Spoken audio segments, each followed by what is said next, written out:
अस्सलाम वालेकुम viewers, welcome to my channel हमारा शफ़क़त व्लॉग। अल्लाहुम्मा सल्ली अला मुहम्मदिन नबिल उम्मी वाला आलिहि वसल्लम तस्लीमा। ये दरूद शरीफ जुमे के दिन के हिसाब से बहुत ज़्यादा अज़मत व फ़जीलत वाला है। जुमे के दिन असर की नमाज के बाद 80 मरतबा इस दरूद शरीफ को पढ़ने से 80 साल के गुनाह माफ़ हो जाते हैं। आज की वीडियो मेरी जुमे की फ़जीलत और अज़मत के बारे में है। जुमे के दिन के बारे में 5 बातें जो शायद आप नहीं जानते होंगे। इन बातों को जानने से पहले ये जान लें कि जुमे का दिन सारे दिनों का सरदार है।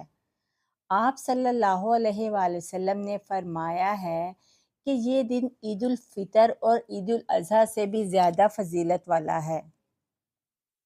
इन 5 बातों की वजह से इस दिन की अज़मत और ज़्यादा बढ़ जाती है। वो 5 बातें क्या हैं? इस दिन की अज़मत की पहली बात ये है कि इब्न माजा की रवायत में है, जिसमें आप सल्लल्लाहु अलैहि वसल्लम ने फरमाया है कि अल्लाह ताला ने इस दिन हज़रत आदम अलैहिस्सलाम को पैदा फरमाया। हज़रत आदम अलैहिस्सलाम तमाम इंसानों के बाप हैं, सब के फ़ादर हैं। इसी से इंसानियत बनी, उन्हीं से इंसानियत का आगाज़ हुआ और हम सब आप ही की औलाद हैं।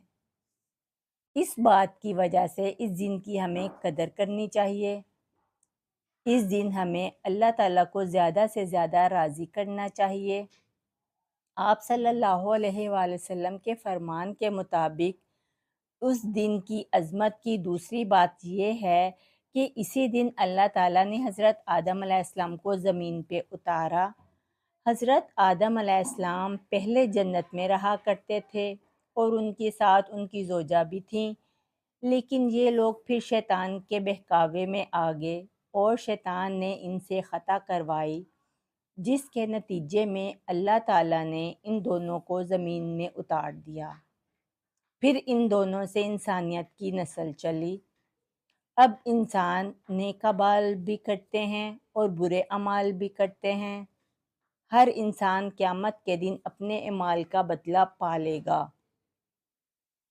जुमे की अज़मत की तीसरी बात यह है कि इसी दिन अल्लाह ताला ने हज़रत आदम अलैहिस्सलाम को वफ़ात दी। इसी दिन आप दुनिया से रुखसत हुए। हज़रत मोहम्मद सल्लल्लाहु अलैहि वसल्लम के फ़रमान के मुताबिक इस दिन की अज़मत की चौथी बात वो ये है कि आपने फरमाया, इस दिन के अंदर एक ऐसा छोटा सा लम्हा होता है जिसके अंदर अगर इंसान हराम चीज़ के अलावा कोई भी ख्वाहिश करता है तो अल्लाह ताला उसे ज़रूर पूरा करता है, यानी हराम चीज़ की दुआ कबूल नहीं होगी। कोई भी जायज़ दुआ मांगे, जायज़ चीज़ मांगे तो अल्लाह ताला वो उसे ज़रूर अता करेंगे। वो वक्त, वो लम्हा हमें मालूम नहीं कि कब होता है, इसलिए हमें इस दिन के अंदर ज़्यादा से ज़्यादा दुआएं मांगनी चाहिए, क्योंकि क्या मालूम कि हमारी कौन सी दुआ कबूल हो जाए। वैसे भी असर की नमाज के बाद कोई भी दुआ या कोई भी ख्वाहिश कर सकते हैं, हो सकता है कि वो कबूलियत की घड़ी हो। वैसे भी इस दिन के अंदर दुआएं मांगते रहा करें, ज़्यादा से ज़्यादा अल्लाह का ज़िक्र करते रहा करें और ज़्यादा से ज़्यादा दरूद शरीफ पढ़ते रहा करें। आजकल चूँकि रबीउल अव्वल का महीना चल रहा है और आज है भी जुमे का दिन, तो इस महीने की बरकत से आज के जुमे की फ़जीलत और ज़्यादा बढ़ गई है। पाँचवीं बात ये पता चली है कि इस दिन क़यामत कायम होगी। तमाम मुकर्रब फरिश्ते आसमान, ज़मीन और इसके अलावा हवा, पहाड़, दरिया, फल, फूल सब जुमे के दिन के बारे में डरते रहते हैं, क्योंकि जुमे के दिन क़यामत कायम होगी। क्या मालूम किस वक्त क़यामत कायम हो जाए। ये सारी चीज़ें बहुत ज़्यादा डरती हैं, लेकिन इंसान ही इस बात से गाफिल है। वो परवाह ही नहीं करता, वो समझता है कि मैं ही सब कुछ हूँ। हकीकत में इंसान कुछ भी नहीं, वो तो अपनी मर्ज़ी से सांस भी नहीं ले सकता, तो फिर किस चीज़ का मालिक बना फिरता है।